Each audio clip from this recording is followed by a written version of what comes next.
అంటే it's a very adventurous philosophy to have. But all along Suresh garu, what was your driving force to be in cinema? Was it fame? Was it money? డబ్బుల కోసమా? డబ్బులే.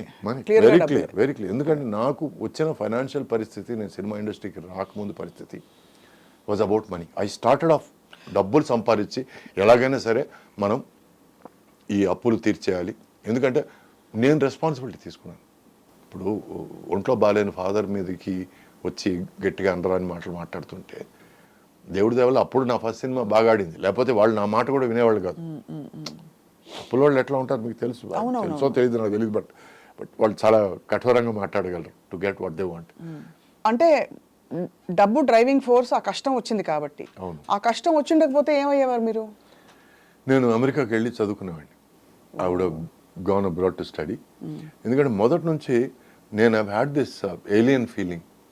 పుస్తకాలు ఎక్కువ చదివేవాడిని. And I grow up on famous 5, Enid Blyton, whatever. So I always thought of a different world. నాకు చుట్టుపక్కల ఎక్కడో నేను ఇమ్మడలేకపోయానేమో అన్న ఫీలింగ్. ఫన్నీలీ ఇనఫ్ ఈ రోజుకి అది ఉంది. I'm not able to gel with your surroundings. Gel with my surroundings. అంటే సరైన మనుషులు కనిపించక, లేకపోతే ఏలియన్ ఫీల్ అవడం అంటే ఏమిటి? కనెక్ట్ కాలేకపోవడమా? కనెక్ట్ కాలేకపోవడం అంటే ఎవరైనా సరే సోది మాటలు మాట్లాడితే నేను ఇమ్మీడియట్ డిస్కనెక్ట్ అయిపోతాను. ఎంత అందమైనా సరే, ఎంత అందమైన అమ్మాయి అయినా సరే, కొంచెం వేస్ట్ మాటలు మాట్లాడితే నా ఇమ్మీడియట్ డిస్కనెక్ట్. తర్వాత ఎంత 5 స్టార్ హోటల్కి తీసుకెళ్తానన్నా కూడా ఆ పిలిచే అతనిలో పస లేదన్నప్పుడు నేను సో అట్లా అంటే నేనేదో పెద్ద తెలియగలవాడిని కాదండి. నేను అట్లీస్ట్ మీ దగ్గర నేర్చుకోగలగాల అన్న ఒక తాపత్రయం ఉంది నాకు. మీరు నమ్మరు, 17-18 ఏళ్ల టైంలో నాకున్న ఫ్రెండ్స్, ఒక సినిమాటోగ్రాఫర్ 62 ఏళ్ళు, ఒక ఫోటోగ్రాఫర్ 55 ఏళ్ళు, ఇటువంటి ఫ్రెండ్స్ ఉండేవాళ్ళండి. బట్ అలా చూసుకుంటే ఈ ఇండస్ట్రీలో ఉండడం అలాంటి పర్సనాలిటీతో కంప్లీట్లీ ఆపోజిట్ ఫ్లో కదా. ఎందుకంటే ఇండస్ట్రీలో ఉన్నదే మీకు బాగా కాంప్లిమెంట్స్తో పొగిడేస్తారు. అవునండి. మీ చుట్టూ ఉండే వరల్డ్ ఒక మేక్ బిలీవ్ వరల్డ్ అది. అవునండి. So let me finish that question. అంటే డబ్బుల కోసం వచ్చాను నేను. ఎప్పుడైతే సినిమా ఇండస్ట్రీ నాకు ఇంత ఇచ్చింది, నేను అప్పులు తీర్చగలిగాను, నేను కొంచెం కంఫర్ట్ ఉన్నాను అనగానే సినిమా ఇండస్ట్రీకి నేనేం తిరిగి ఇచ్చాననే క్వశ్చన్ నాలో స్టార్ట్ అయింది. I have benefited, but I don't think I've given myself. There is much more to give. అని మెల్లగా ఎక్కడో సినిమా మీద లవ్ స్టార్ట్ అయింది. ఓకే, లవ్ స్టార్ట్ అయింది. Okay, I started listening to scripts. I started listening to something nice. ఒక 10 లక్షల్లో ఈ పాయింట్గా చెప్పు, నిజమా చెప్పు, ఆ తర్వాత so this became a challenge. అంటే పెద్ద డబ్బులతో చెత్త సినిమా తీసిన వాళ్ళు కూడా చూసున్నాం మనం. But somebody who can do magic win a small. అందుకే నాకు తేజ అంటే అంత ముచ్చటండి. 30 లక్షలతో అప్పుడు చిత్రం అనే సినిమా, చిత్రం కదా అది, చిత్రం చేసినప్పుడు I was the first one to go, కౌగిలించుకొని, amazing, that is value for money. ఎందుకంటే ఎక్కడో ప్రొడ్యూసర్ ఉన్నాడు లోపల తెలియకుండా. బికాస్ కళకి డబ్బులకి పెద్ద సంబంధం లేదండి. You can do it with money, lot of money, you can do it with very less money. So for me I started loving films. So ఆ సినిమా మీద ప్రేమతో నేను సినిమాకి ఏం ఇస్తున్నాను, ఏం చేస్తున్నాను నేను ఇక్కడ అనే క్వశ్చన్ స్టార్ట్ అయింది.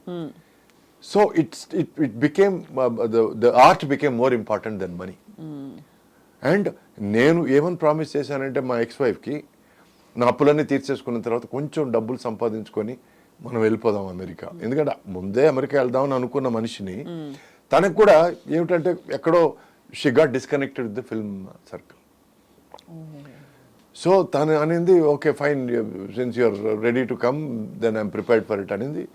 ఎక్కడో నాకు లవ్ ఇక్కడ స్టార్ట్ అయిపోయింది, తను డిస్కనెక్ట్ స్టార్ట్ అయిపోయింది. That is the reason why we didn't stay together. ఎందుకంటే నేను గట్టిగా నమ్మేది, తర్వాత నేర్చుకునేది ఏమిటంటే, అప్పుడు అది అర్థం కాలేదు, చెప్పడం అర్థం కాలేదు, బట్ విషయం అర్థమైంది. ఇప్పుడు చెప్పడం అర్థమైంది. ఏమిటంటే ప్రేమ అంటే కళ్ళలో కళ్ళు పెట్టి చూసుకోవడం కాదు. ప్రేమ అంటే 4 కళ్ళు ఒకే డైరెక్షన్ చూడడం. సో మీ గమ్యం ఒకటే అవ్వాలి. అప్పుడే అది చాలా దూరం వెళ్తుంది. ఫ్రెండ్షిప్ అయినా సరే, ప్రేమ అయినా సరే, పెళ్ళి అయినా సరే. So I started giving my self more to films. అందుకే ప్రార్థన లాంటి మంచి స్టోరీ దొరికితే నేనే ప్రొడ్యూస్ చేస్తానంటాం, ఓ భవానీ లాంటి మంచి కాన్సెప్ట్ దొరికితే నేనే ప్రొడ్యూస్ చేస్తానంటాం, which is why it became my love for cinema. ఇది నా ఆన్సర్. నో సో బేసికలీ అదే ఇలాంటి ఒక టెంపర్మెంట్ ఉండి మీకు అంటే ఫర్ నేచర్, బేసిక్ నేచర్ కొంచెం very selective about your world, picking and choosing your. ఇక్కడేమో మీరు వద్దన్నా కావాలన్నా మీకు ఒక కవచం లాగా మనుషులు ఉంటారు చుట్టూ. ఆ తర్వాత నేర్చుకున్నారు. రైట్. ఏమి నేర్చుకున్నానంటే మసలడం నేర్చుకున్నాను మనుషులతో. How to be with them, how to be part of their conversation. అంటే వాళ్ళ జీవితాల్లో ఒక భాగం నేను కాలేను, ఎందుకంటే అంత పేషెన్స్ లేదు నాకు. అప్పటి వరకు ఎట్లా కలిసిమెలిసి ఉండడం, ఎట్లా వాళ్ళు చిన్నపిల్లవాళ్ళలాగా మాట్లాడితే నేను చిన్నపిల్లవాడే మాట్లాడడం, అప్పుడు ఏదైనా వాళ్ళు ఏదో వేషాలు వేస్తే నేను కలిపి వేషాలు వేయడం. I learned to be a part of that so that I don't feel bored and I don't make them feel like I'm వీడేదో పెద్ద తోపు అని ఫీలింగ్ అనేది రాకుండా ఉండడం కోసం నేను I learn to get along, which was also important part of my learning to act. అది కూడా ఒక లెసన్ అనే అనుకుంటున్నాను నేను. మీ ఎక్స్ప్రెషన్స్ చాలా సటిలిటీస్ కూడా మీరు ఐబ్రో ఇలా అనడం ద్వారా మీరు చాలా ఆల్మోస్ట్ సీజన్డ్ యాక్టర్ లాగే కనిపించారు బిగినింగ్ నుంచి. The little that you know we observe. Thank you. ఎందుకంటే నేను ఎక్కడి నుంచి వచ్చానంటే అండి, మా ఫాదర్ శివాజీ గారు ఇట్లా నీ పెళ్ళాం నన్ను ఇల్ ట్రీట్ చేసింది అని అంటే నేను అన్నానండి. ఎక్కడో ఆ సినిమాలు చూడడం, ఫారిన్ సినిమాలు చూడడం, అది కట్ ఏంటిది వాడికి యాక్షన్ నేర్పించండి. తర్వాత మీ నంబర్ 3 గంటలు నాకు నేర్పించారు అని అనడం.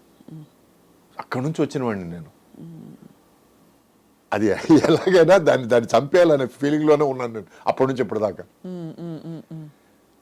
Acting is not about letting you know what I feel. Correct.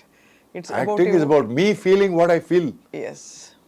And if that reaches you, then my job is done. Correct. But it has to reach me first. First నాకు reach అవ్వాలి అది. దానికి you need that silence or that calmness. Exactly. Exactly. So ఈ రోజుకి నన్ను ఏడవమంటే sir కళ్ళలో నీళ్ళు రావాలంటాను నేను. ఎందుకంటే కళ్ళలో నీళ్లు రాకుండా ఏడవడం అనేది జయసుధ గారిని చూసి నేర్చుకున్నాను నేను. She is amazing actress. So కొన్ని విషయాలు కొంతమంది పెద్దవాళ్ళ దగ్గర మనం నేర్చుకుంటుంటాం. ఎంత బాధ వచ్చినా ఆ కళ్ళల్లో నీళ్ళు అలా కదులుతుంటాయి. What an actress, my God. So ఇవన్నీ చిన్న విషయాలు మనం పెద్దవాళ్ళ దగ్గర నుంచి కొంచెం నేర్చుకోవచ్చు. ఎందుకంటే ఈ ప్రతిదీ దానికి మీరు అలా ఏడిచి డైలాగ్ చెప్తుంటే అని అనిపిస్తుంది మనకి. చాలా హిస్టానిక్ గా ఉండేది. అంటే అది ఒక్కొక్కళ్ళ స్టైల్ కి విడిపోయేది. అవునండి. కొంతమందికి సెట్ అవ్వదు. అందరూ అది చేస్తే ఇంకా నేనెందుకండి, నేనేం చేస్తున్నానండి ఇక్కడ? నేనంటూ తీసుకొచ్చింది ఏమిటి కదా? అవును. What is my contribution? ఏదో వచ్చాడు, తిన్నామా పడుకున్నామా తెల్లారిందే కాకుండా నేను వచ్చాను, డబ్బులు సంపాదించాను, పోయాను అని కాకుండా నేను వచ్చిన దానికి ఏదో ఒకటి నా తృప్తి కన్నా ఏదో ఒకటి చేయాలి కదా. సో అందుకే నేను రొమాంటిక్ సినిమాలు చేసినప్పుడు ఓవర్ యాక్టింగ్ చేయలేదు, కామెడీ సినిమాలు చేసినప్పుడు ఓవర్ యాక్టింగ్ చేయలేదు, డ్రామా సినిమాలు చేసినప్పుడు ఓవర్ యాక్టింగ్ చేయలేదు, యాక్షన్ సినిమాలు చేసినప్పుడు ఓవర్ యాక్టింగ్ చేయలేదు. మళ్ళీ స్టెప్పులు వేసినప్పుడు ఫుల్ డిస్కో డాన్సర్ టైప్ లో ఉన్నాయి కొన్ని. That is what I enjoy. అక్కడ స్టెప్పుల్లో కూడా అండి మీరు నమ్మరు, నాకు డాన్స్ మాస్టర్కి మధ్య గొడవలు మామూలు గొడవలు కాదండి. నా పాయింట్ ఏంటంటే అండి, నేను డాన్స్ చేసేటప్పుడు నేను ఎంజాయ్ చేయాలి, ఆ ఎంజాయ్మెంట్ నా మొహంలో కనపడుతుంది అనేది నా ఆర్గ్యుమెంట్ అండి. నువ్వు 1 బీట్కి 2 స్టెప్స్ వేయాలి అప్పుడే నువ్వు డాన్సర్వి అనేది కొంతమంది దృక్పథం. నీ 1 బీట్కి 1 స్టెప్ వేయాలి. నేను బాగా రిలాక్స్ కొన్నప్పుడు డూయట్ సాంగ్ చేసేటప్పుడు నేను 2 బీట్స్కి ఒకే స్టెప్ వేస్తాను నేను. That shows that I'm enjoying my dance. So for me dance అంటే దాన్ని ఆస్వాదించి దాన్ని అనుభవించి చేయడం అనేది డాన్స్. వాళ్ళకి ఏమిటంటే కుప్పిగంతులేసి నువ్వు ఎంత గెంతావు, ఎంత కూర్చున్నావు, ఎంత దేకావు చూపించడం dance. So I'm sorry for the language రఫ్గా ఉంటే, నేను ఎందుకంటే పేర్లు చెప్పడం లేదు కాబట్టి పర్లేదు కానీ, but that is not dance అండి. ఎందుకంటే నేను డాన్స్ అసిస్టెంట్గా ఉన్నవాడిని. ప్రాబ్లం ఏంటంటే వాళ్ళందరికీ తెలుసు ఆ విషయం. సో నీకేదో డాన్స్ తెలుసు అని చెప్పి నువ్వు మాకు చూపించడానికి ట్రై చేస్తున్నావు అని ఆర్గ్యుమెంట్లు స్టార్ట్ అయ్యాయి. ఇప్పుడు అదే ఏదైనా వేరే పెద్ద హీరోనో వాట్ ఎవర్, పెద్ద అని నేను క్యాజువల్గా అంటున్నాను కానీ నో డిస్రెస్పెక్ట్. మీరు బాబుకి ఏ స్టెప్పులు రచితే ఆ స్టెప్పులు చేద్దాం అనేది వేరే. నాలాంటి వాడు దొరికితే నా మీద ఎక్స్పెరిమెంట్, నువ్వు డాన్స్ సిస్టమ్ చేస్తావు, ఈ స్టెప్ వేయడానికి ఏమి, ఈ స్టెప్ నేను వేస్తాను బట్ ఈ పాటగా స్టెప్ సరిపోదు అనేది నా ఆర్గ్యుమెంట్. అయ్యేవా ఆ టైంలో ఆర్గ్యుమెంట్స్? చాలా చాలా అయ్యేవి. నాకు నా ఫేవరెట్ డాన్స్ మాస్టర్ వచ్చి శివశంకర్ అండి. డాన్స్ అసిస్టెంట్ చేత స్టెప్పులు నేర్పించేవాడు. ఆ తర్వాత డాన్స్ అసిస్టెంట్ అంతకంటే మించి ఏమైనా చెప్పబోతే ఏయ్ వాడికి డాన్స్ వచ్చి వదిలే అనేవాడు. So I use to whatever he did I use to improvise on it and he used to be gracious enough to stay ఇది కాదు వేరే ఇంప్రూవ్మెంట్ ఏదైనా చెయ్యి అనేవాడు. లేకపోతే హీరోయిన్ కూడా చెప్పరాదు ప్లీజ్, నువ్వు అక్కడే చేస్తే అసహ్యంగా ఉంటుంది అనేవాడు. So I use to go to the heroine and say look this is what improvement I'm doing.